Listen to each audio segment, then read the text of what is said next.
Nestle का प्रदर्शन बीते एक दशक में शानदार रहा है। इस दौरान कंपनी ऑपरेटिंग मार्जिन बढ़ाने में सफल रही है। नूडल कैटेगरी में इसकी बाजार हिस्सेदारी 60% है। चॉकलेट में ये दूसरे पायदान पर है। लेकिन इस वित्त वर्ष के पहले 9 महीने में कंपनी को कच्चे माल की कीमतों में इजाफा और शहरों में कमजोर डिमांड का सामना करना पड़ा है। लेकिन कंपनी को ज्यादा मार्जिन वाले मिल्क और न्यूट्रिशन बिजनेस से सपोर्ट मिलने की संभावना है। प्रीमियम सेगमेंट में ग्रोथ अच्छी रही है, लेकिन मिड प्राइस सेगमेंट की ग्रोथ में सुस्ती दिखी है। 1 फरवरी को वित्त मंत्री निर्मला सीतारमण ने कंजम्पशन बढ़ाने के लिए बड़े ऐलान किए हैं। इसका फायदा नेस्ले को मिलेगा। कॉफी की डिमांड पर इन्फ्लेशन का असर पड़ा है। इसके बावजूद नेस्कैफे मार्केट लीडर है। नेस्ले ने कॉफी की अपनी क्षमता 2 गुनी कर दी है। कंपनी स्टारबक्स की ready to drink coffee develop और सेल करने का प्लान बना रही है। इससे इंडिया में कंपनी के प्रोडक्ट पोर्टफोलियो का विस्तार होगा। इस पार्टनरशिप से कंपनी को कॉफी के बढ़ते मार्केट का फायदा उठाने में मदद मिलेगी। इंडिया में लोगों की इनकम बढ़ने के साथ कॉफी की डिमांड बढ़ने की उम्मीद है। नेस्ले को मैगी के जबरदस्त ब्रांड पावर का फायदा मिल रहा है। हालांकि बढ़ती महंगाई का असर मैगी पर भी पड़ा है।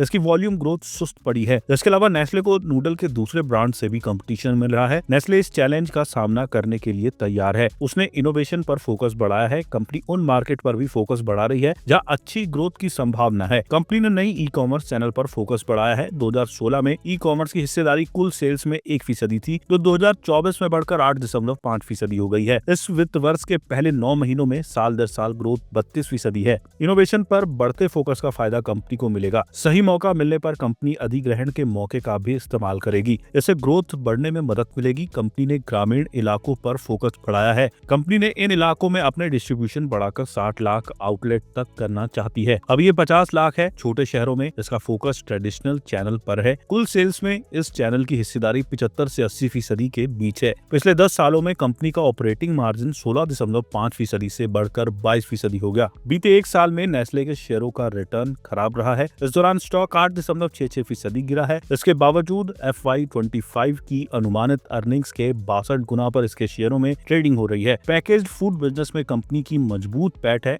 इससे शहरी इलाकों में डिमांड में रिकवरी का फायदा इसे मिलेगा। लंबी अवधि के लिहाज से कंपनी के शेयरों में निवेश किया जा सकता है।